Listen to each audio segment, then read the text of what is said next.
안녕하세요. 오늘도 사연 살롱을 찾아주셔서 감사합니다.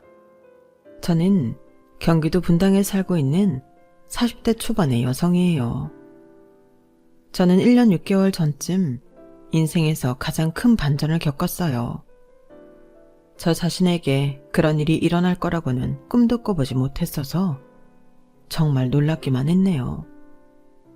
아니, 어쩌면 그런 생각을 하며 마음에 담아본 적은 있을 거예요.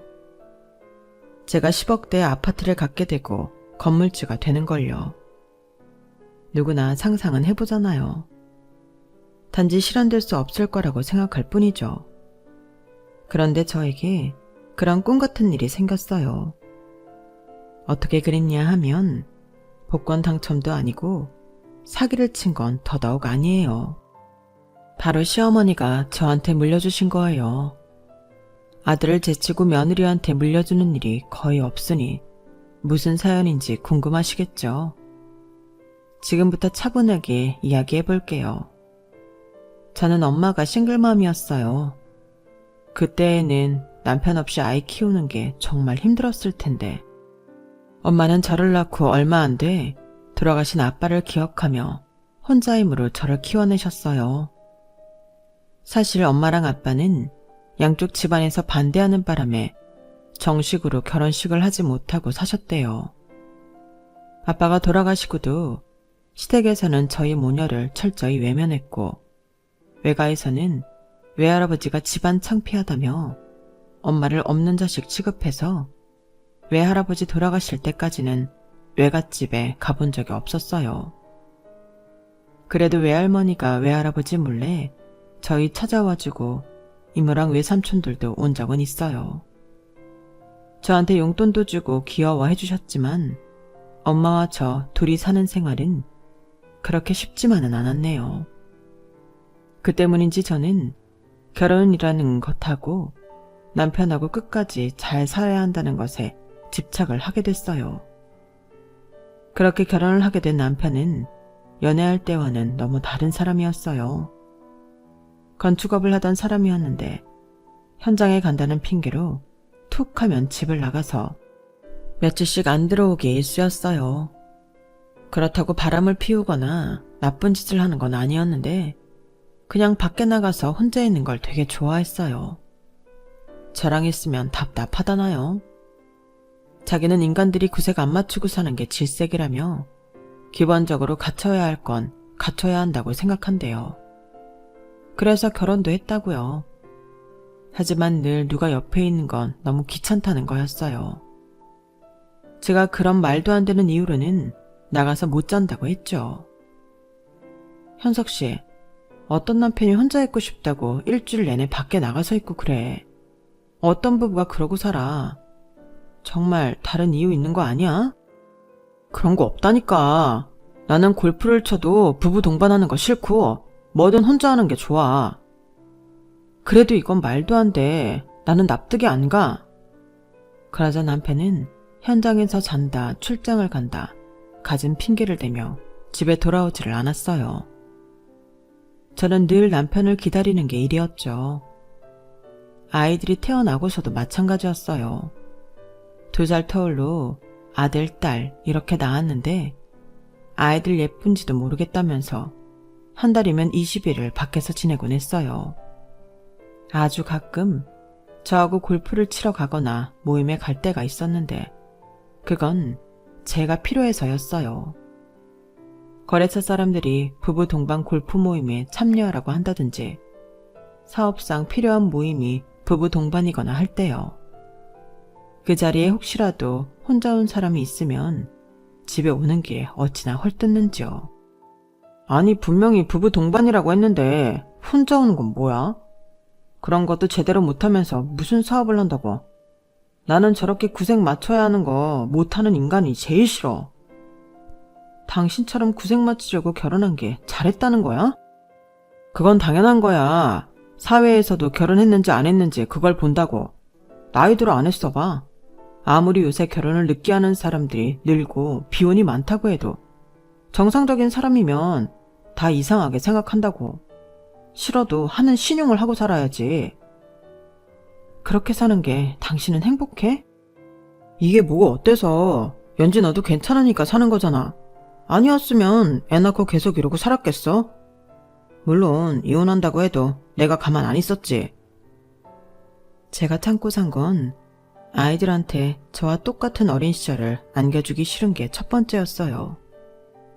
한 달에 열흘 정도 집에 붙어있는 아빠지만 그래도 아빠가 있는 것과 없는 건 다르니까요.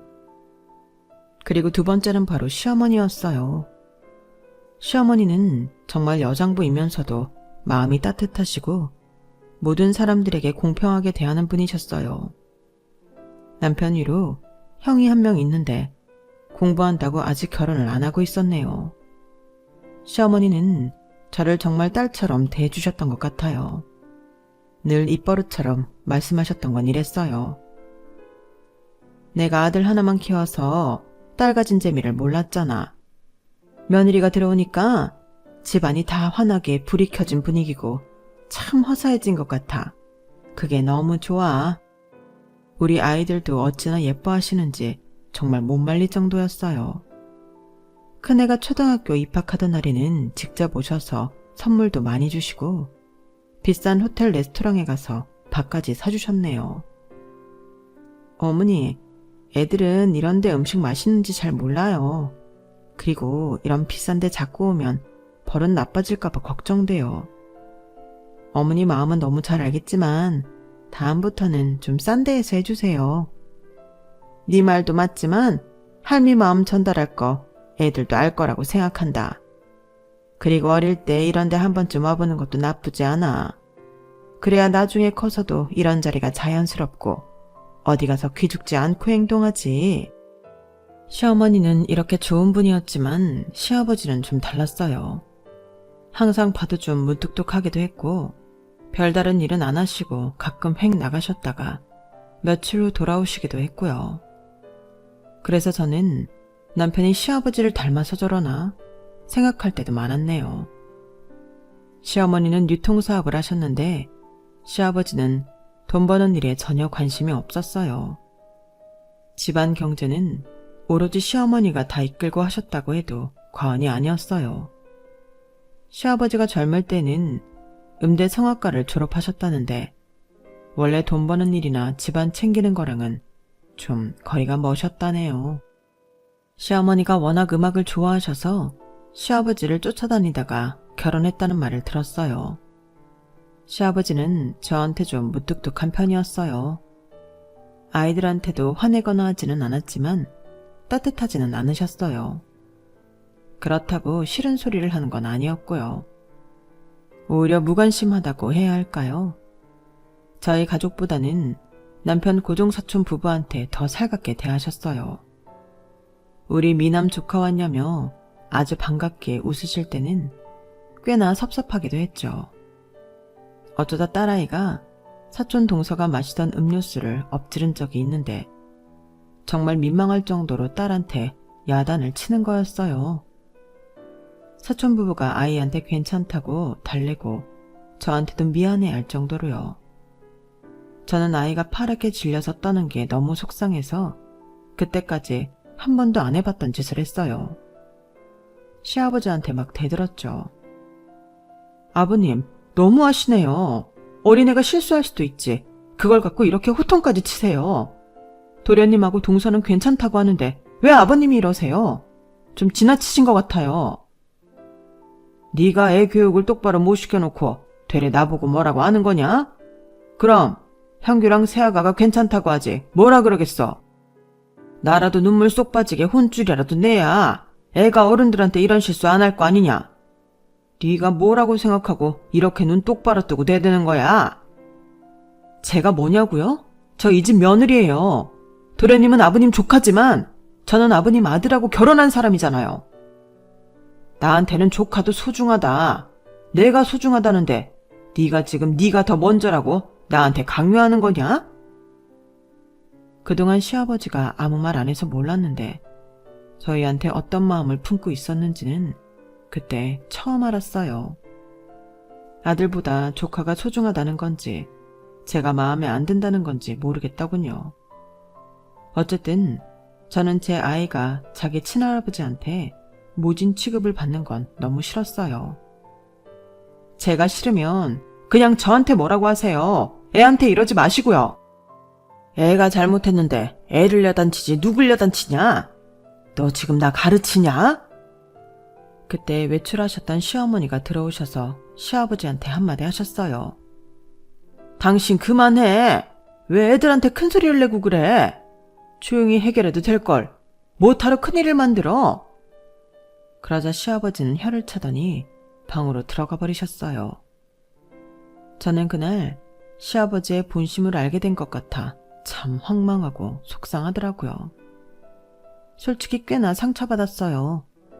한동안 아무리 잊으려고 해도 불쑥불쑥 생각이 나서 참 힘들었죠. 그런 중에도 주기적으로 시댁에 들러 시어머니를 살피고 집안일을 하기도 하곤 했어요. 시어머니는 도우미 아주머니가 하니까 그냥 있다가 가라고 해도 제 눈에 당장 어르신들이 불편해 보이는 게 있으면 말없이 했었죠. 한 번은 갑자기 시댁에 들리고 싶은 마음이 자꾸 들어서 회사에서 퇴근하자마자 시댁에 갔었어요. 그랬더니 시어머니가 혼자 방바닥에 쓰러져 계시는 거였어요. 어머니, 어머니, 정신 좀 차려보세요. 어머니! 시아버지도 도우미 아주머니도 집에 없더라고요. 저는 얼른 119를 부르고 시아버지한테 연락을 했어요. 전화를 안 받길래 어머니가 쓰러지셨다고 병원으로 와달라고 문자를 했죠. 병원에서는 시어머니가 급선 간부전이라고 했어요. 중환자실로 옮기기는 했지만 상태가 많이 심각한 상태입니다. 합병증인 내부종도 아주 안 좋아요. 마음의 준비를 해두시는 게 좋겠습니다. 의사의 말에 처음에는 도무지 현실 같지가 않아서 그저 멍했어요. 이게 무슨 꿈인가 싶고 주변이 다 이상하게 보이더군요.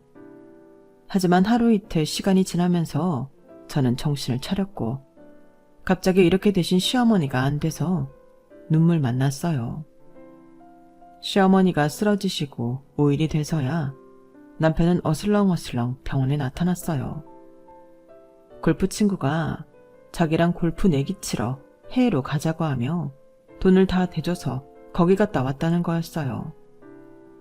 내 남편이지만 정말 답이 없고 어찌 보면 참 남편다워서 화낼 마음도 들지 않더군요. 한동안 남편이 말이 없길래 이 인간도 자기 엄마한테 미안하기는 한가 보다 싶었는데 한참 있다가 내뱉은 첫마디가 이거였어요. 엄마 혹시 보험 들어놓은 거 있나? 회사 문제는 어떻게 해놓으셨는지 알아? 나 회사 경영은 싫은데. 책임지는 거 딱 쥐색이란 말이야. 그냥 엄마 회사 지분만 먹고 땡쳤으면 좋겠는데 그런 거 처리는 어떻게 해놨지? 이런 일을 대비해서 미리미리 유언장 써놓지 않았을까? 당신 아는 거 있어? 그 말에 시아버지가 남편한테 퉁명스럽게 말했어요. 네가 그 회사에서 단 한 번도 일한 적 없는데 무슨 네 지분이 있냐? 내가 알기로는 그런 거 없다. 남편은 시아버지 말에 눈치를 보더니 어디론가 쓱 사라졌어요. 그리고 몇 시간 후 사촌 동서한테서 저한테 연락이 왔어요. 형님, 아주버님이 저랑 오이 그 애한테 전화해서 엄마 회사 지분 어떻게 했는지 아는 거 있냐고 꼬치꼬치 캐묻더라고요. 그이가 큰어머님 회사 다니잖아요. 옆에서 분명 보고 들은 게 있을 텐데 왜 시침이 뚝 떼고 있냐고. 그래서 그이랑 아주버님이랑 한바탕 했어요. 지금 어머님 한창 힘드실 텐데 이런 말씀이나 하시다니 정말 너무하세요. 형님 혼자 고생하는 건 보이지도 않나 봐요. 저는 전화를 끊고 병원 1층에 내려가서 남편을 찾았네요. 보니까 출입구를 지나서 있는 카페에 앉아 또 누구랑 통화를 하고 있더라고요. 저는 더는 못 참고 남편에게 가서 뭐라고 했어요. 또 누구한테 전화해? 어머니가 당신한테 지분 넘겨놨는지 아닌지 확인하는 거야? 아니, 어떻게 누워 계신 어머니 두고 이럴 수가 있어? 당신은 어머니가 돌아가시길 바라는 사람 같아. 당신 아들 맞아? 아이고, 효부 났다. 네가 내 일에 웬 참견이야. 남이사 뭘 하든 말든 신경 쓰지 마. 언제는 우리가 서로 하는 일에 신경 썼어? 당신이 옆에 있어야 신경을 쓰지. 한 달이면 20일 넘게 나가 있는 사람 뭘 어떻게 알아줘? 당신은 나한테 관심 없었어도 나는 당신 관심 두고 싶었어. 야, 됐어. 네가 그렇게 싫었으면 나랑 이혼하고 갈라섰으면 되는데 이러고 사는 거 다 이유가 있을 거 아니야. 너야말로 내가 재산 물려받으면 콩고물이라도 얻어먹으려고 이러고 있는 거잖아. 안 그래? 사람들이 다 당신 같은 줄 알아? 진짜 최소한의 인간적인 면도 없구나. 이 정도일 줄은 미처 몰랐네. 후기시네. 너도 우리 엄마 재산 규모 알잖아. 지금 집 말고도 아파트가 대형 평수로 2채. 그것도 분당 동탄 위치 선정 기막히지 않냐? 거기다 서울 안에 건물도 3채야. 그거 내가 받으면 나랑 이혼해서 위자료 받으려는 거잖아. 너 진짜 인간이기를 포기했구나. 집에서 키우던 개도 너 같지는 않겠다.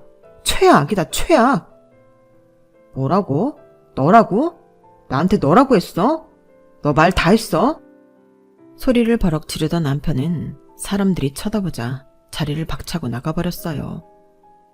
그러다 잠시 시어머니 내부종이 가라앉고 상태가 조금 나아졌어요. 여전히 말은 못하셨지만 사람은 알아보는지 저를 보고는 눈을 깜빡이시더군요.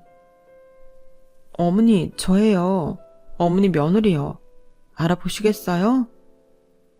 어머니는 알겠다는 뜻으로 손가락으로 제 손바닥을 극적거리시고는 손을 힘없이 잡으셨어요.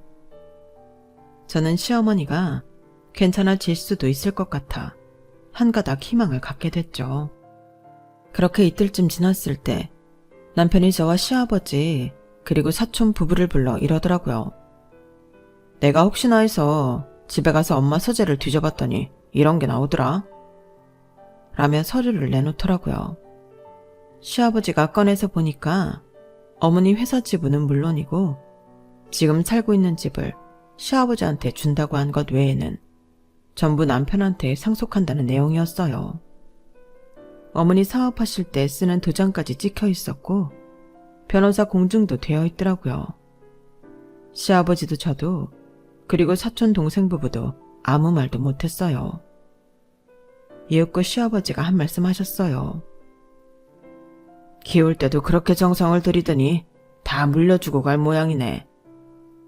남편은 이거 보란 듯이 당당한 표정을 지으며 서류를 갖고 어디론가 갔어요. 시어머니는 눈도 깜빡거리시고 고개도 끄덕이셨어요. 저는 시어머니가 그렇게 예뻐했던 손주들을 보여드리고 싶다는 마음이 들었어요. 그래서 의료진의 허락을 받고 아이들을 데리고 중환자실에 들어갔어요. 민재랑 수아 할머니한테 가봐. 할머니 얼른 나으세요 하고 인사드려. 그러자 초등학생 아들하고 유치원 다니는 딸아이가 작은 손으로 시어머니 손을 잡고는 할머니 빨리 나으시라고 하는데 시어머니 눈가가 촉촉하더라고요. 아이들이 나간 후에 시어머니는 힘없이 제 손을 잡고 저를 보셨어요. 뭐라고 말을 하려고 하시는데 목소리가 나올 기운이 없으셨죠. 어머니 쉬세요. 지금은 말씀하시지 마시고 그저 푹 쉬세요. 그래야 나아요. 다 낫고 나면 그때 저한테 얘기 많이 해주세요. 저는 아이들과 함께 집에 왔어요. 애들은 친정 엄마가 봐주고 계셨어요. 아이들을 집에 데려다 놓고 저도 옷만 갈아입은 다음에 다시 병원에 갈 생각이었어요. 그때 남편한테 전화가 왔어요. 제가 집에 온 거 다 안다며 자기 먼저 만나자고 하더군요. 남편이 부른 곳은 개인실이 있는 일식 식당이었어요. 남편은 먼저 회를 잔뜩 시켜 먹고 있더라고요. 제가 자리에 앉자마자 남편은 저한테 이혼 서류를 내밀었어요. 우리 이제 그만 살고 각자 갈 길 가자. 내가 너한테 그동안 너 싫다는 사인을 줬으면 네가 알아서 떨어져 나갔어야 되는 거 아니야? 그럴 거면 나한테 청혼은 왜 하고 나 좋다는 말은 왜 했었어? 내가 누누이 말하잖아. 남들 하는 건 다 해야지. 뭐 이제 엄마 것도 다 물려받겠다. 내가 어디 나가서 사람들 비 맞출 필요도 없고 살랑거리며 골프 가방 들어주고 비굴하게 여행 비용 받아서 같이 다니고 할 필요도 없으니까. 이제 내 마음대로 하고 살 거야. 너는 어쩌냐? 너도 뭐 하나 받아 먹으려고 이날까지 고생했는데 아무것도 못 받았잖아. 그러게 이 인간이 마음볼을 곱게 먹어야 되는 거야. 너 진짜 말 다 했어? 그리고 어머니 아직 안 돌아가셨어. 오늘은 눈 뜨고 나랑 애들도 알아보셨어. 그랬거나 말았거나 내가 재산 받는다는 건 변함없어. 나 네가 질척거리면 가만 안 있는다. 병원도 못 오게 접근 금지시킬 거고 집에서도 강제 퇴거 명령 신청할 거야. 그냥 네가 순순히 나가라. 네 엄마랑도 좀 가. 니네 식구 때문에 내가 집에 들어가기가 싫어. 내가 쉴 데가 없다. 어? 니네 식구? 민재랑 수아가 너한테는 가족이 아니야? 애들은 애들 인생이고 내가 걔들한테 발목 잡힐 수는 없잖아. 남편은 아주 일방적으로 저를 몰아붙였어요. 저더러 이혼 소송하면 소송 비용은 감당되겠냐고 하고 엄마도 아픈데 진흙탕 싸움 할 거냐며 시어머니까지 끌어들이더라고요. 마음 같아서는 한바탕 붙고 싶었지만 때가 때이니만큼 참기로 했어요. 그리고 이제는 이혼 안 하는 거에 집착하지 말자. 좋은 가정 꾸리는 거 내 뜻대로 안 되는 거구나. 그냥 받아들이자. 이런 마음이 들었어요. 정말이지 해탈이라는 게 이런 건가 싶게 모든 게 다 손에서 놓아지더라고요. 집에 갔더니 제 표정이 안 좋았는지 엄마가 자꾸 무슨 일이 있었냐고 꼬치꼬치 물었어요. 김서방이 뭐라고 했길래 이래? 어? 엄마한테 말해봐. 저는 어쩔 수 없이 지금껏 있었던 일을 다 털어놓고 시어머니 유산이 지금 시어머니 집 하나를 빼고는 전부 남편한테 가게 됐고 남편은 저한테 그만 살자고 했다는 얘기까지 했어요. 엄마는 기가 막혀서 어쩔 줄 몰라 하셨어요. 그런데 부엌 식탁에 앉아 그림을 그리고 있던 아들하고 딸이 이러는 거였어요. 엄마, 우리 아빠 없어도 돼. 어차피 아빠 집에도 잘 안 오잖아. 나도 아빠 무서워. 딸이 이렇게 말하자 아들도 고개를 끄덕였어요. 엄마, 나는 엄마랑 할머니만 있으면 돼. 아빠 싫어. 아빠는 나 싫어해.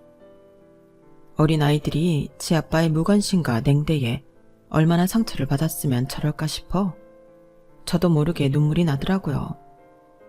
엄마도 마음고생 그만하고 편하게 살라고 하셨어요.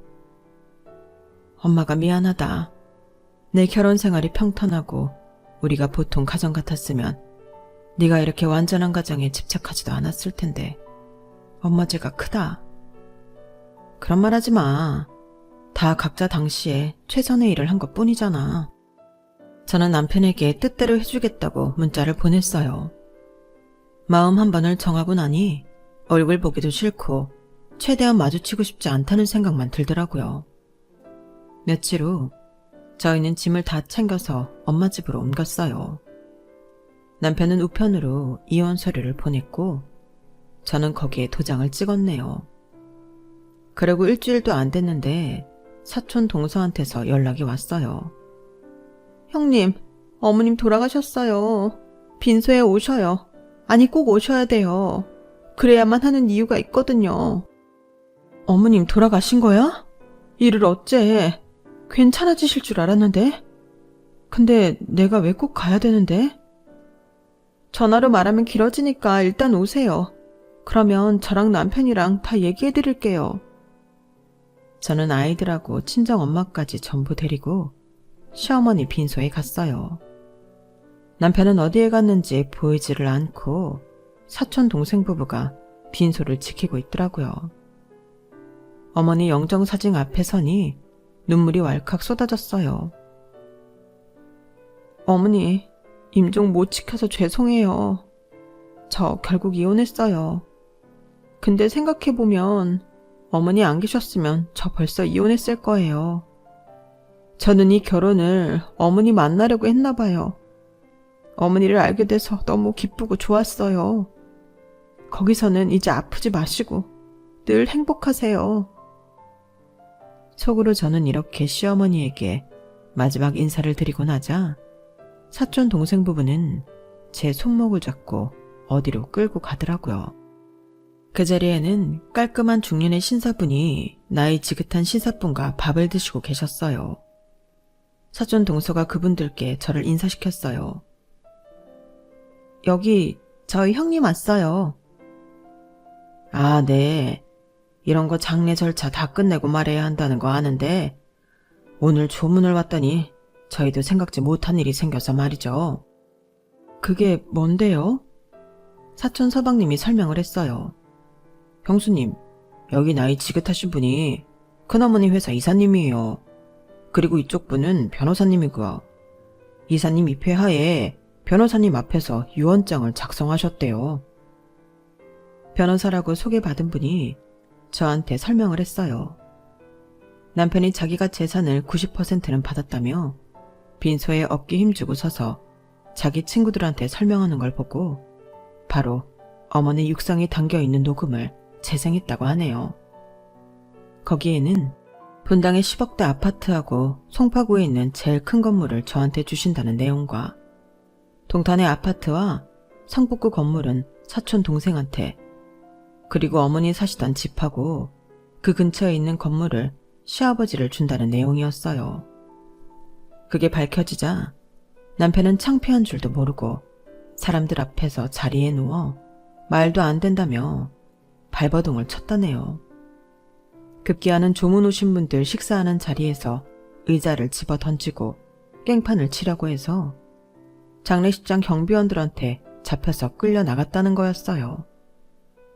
남편이 난리를 쳤다는 것도 황당하고 놀라웠지만 시어머니가 저한테 재산을 물려주셨다는 게 믿어지지 않았어요.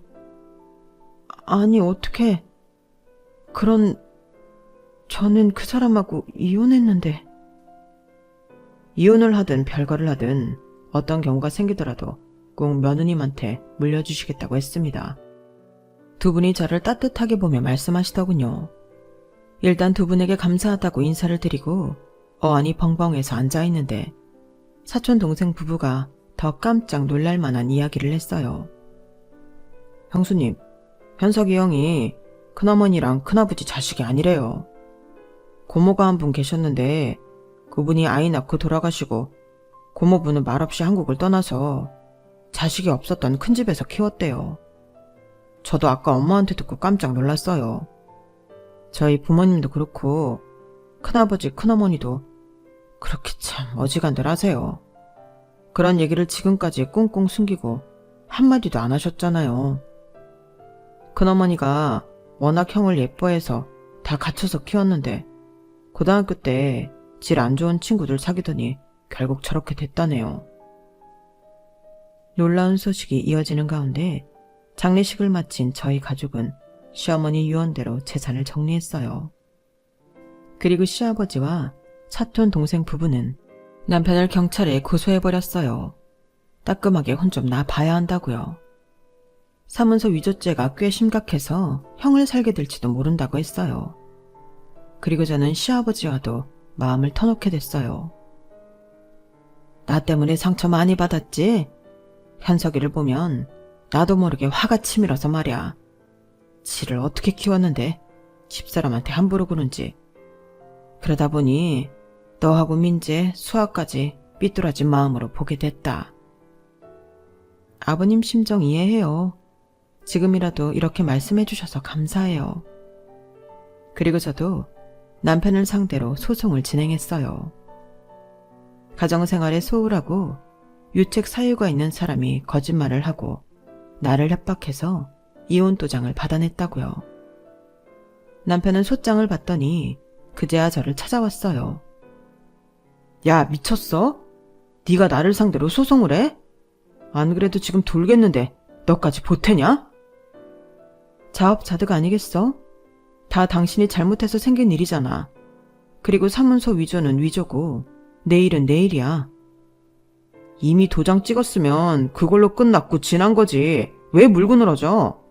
너 돈 생겼잖아.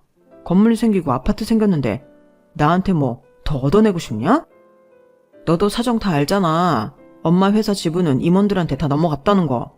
그런데도 나한테 소송을 하고 싶어? 해야겠어. 내가 너한테 무시당하고 산 세월이 억울해서라도 해야겠어. 이제라도 보상 받고 싶어.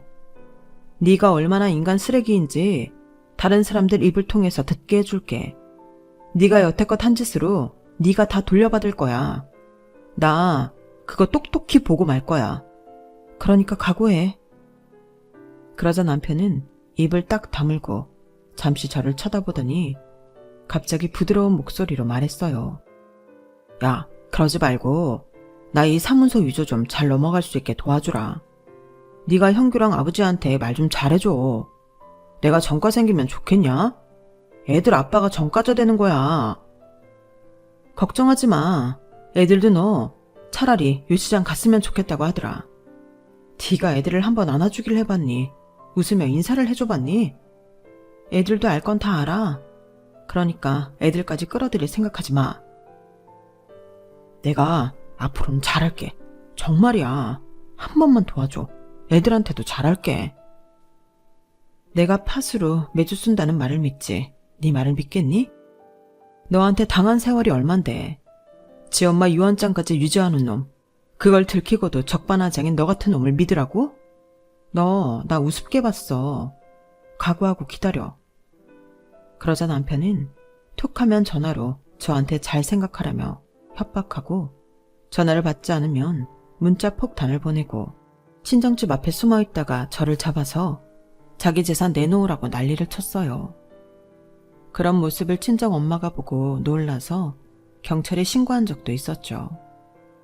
아이들 학교랑 유치원까지 찾아가서 자기랑 같이 가자고 하는 걸 애들이 발버둥 치고 안 간다고 울고 난리쳐서 선생님들한테 연락이 오기도 했어요. 야, 네가 진짜 미쳤지? 지 새끼들을 미끼로 이용하려고 해? 네가 인간 말종인지 알고는 있었지만 이 정도라고는 생각도 못했다. 너 내가 가만 안 둬. 이 죗값 다 받게 만들고 말 거야. 그러니까 나 위조죄 취하하게 하라고. 그리고 우리 엄마 재산 왜 다 네가 갖냐? 그게 맞는 게 아니잖아. 원래 내 거라고 내 거. 그러니까 나한테 절반이라도 내놔. 안 그러면 너 평생 따라다니면서 괴롭힐 테니까 알아서 해. 한 번은 남편이 저 마트에 장 보는 데까지 따라와서 저를 끌고 가려고 소란을 피웠어요. 그걸 본 사촌 동서가 얼른 112에 신고를 해서 경찰도 오고 마트 경비가 오고 진짜 시끌벅적했었어요. 남편한테 분명 접근하지 말라고 했는데도 남편은 막무가내였어요. 그래서 유치장도 끌려갔죠. 저는 그 후 남편의 접근 금지 명령을 신청했고 소송은 소송대로 진행했어요. 남편은 사문서 위조도 실형을 받았고 저와의 소송에서도 져서 저한테 꽤 많은 위자료를 물어줘야 했어요. 결국은 시어머니가 대학 졸업했을 때 줬다는 적금들은 전부 깨서 벌금도 내고 저한테 돈도 줘야 했죠. 그리고 구치소도 가게 됐어요. 벌금뿐 아니라 8개월의 구치소 생활을 해야 했죠. 그 일들이 마무리된 게 얼마 전이에요. 남편이 구치소에 들어가는 날 시아버지는 저에게 말했어요. 네가 현석이하고 이혼을 했더라도 우리 집 유일한 며느리는 너뿐이다. 먼저 간 집사람이 인정한 건 너잖니. 내 마음이 옹졸했던 걸 용서해다오. 저번에도 저한테 사과하셨잖아요. 괜찮아요, 아버님. 나도 현석이가 늘 미웠던 건 아니야. 어릴 적 생각하면 흐뭇하고 좋을 때도 있었어. 내 재산은 전부 민재와 수아에게 줄 거다. 그렇게 알고 있어라. 저와 시아버지는 10여 년 만에 서로의 속마음을 터놓고 허심탄회하게 이야기를 나눴어요. 정말 좋은 시간을 가졌죠. 이렇게 나를 받아줘서 고맙구나. 민재 엄마야. 나랑 긴 시간 얘기해 줄 줄은 몰랐다. 아버님도 많이 힘드셨잖아요. 저 그 마음 알 것 같아요.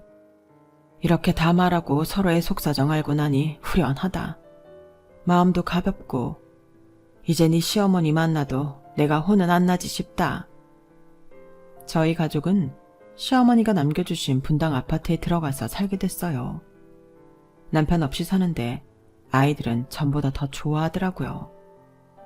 애들이 막 기를 펴고 까르르 웃고 목청껏 떠드는데 그간 아이들이 지 아빠 눈치를 얼마나 봤던 건가 싶어 마음이 다 아프더군요.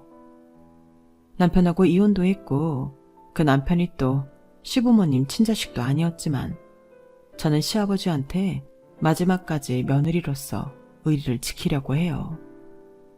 싱글맘으로 살아가는 것도 생각보다는 괜찮더라고요. 저희 엄마 시대랑 지금은 또 다르니까요.